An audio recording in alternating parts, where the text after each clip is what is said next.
Hey, this is how to get one pad to stop when you hit another pad.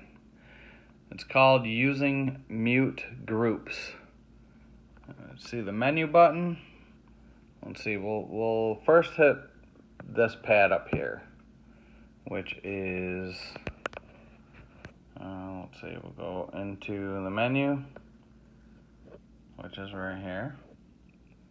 And then we want to hit enter right there. And then you go to, it's in the main, and you see this mute group. If I hit that, and I hit another one, it stops the other one, like that. Those are both on the same mute group.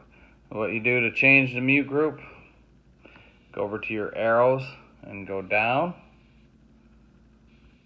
to that. And then if you see now all the ones that I have on the mute group, which is pretty much every single one of them, they're all lit up.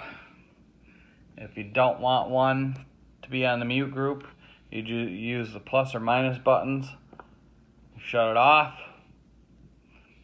put it on 1. If you put it on 2, the other one that you want to mute would have to be on number 2.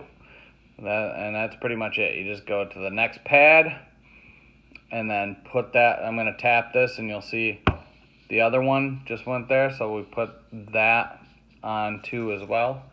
So now we have just 2 pads that are on mute group. And so those 2 would go together. And that's it.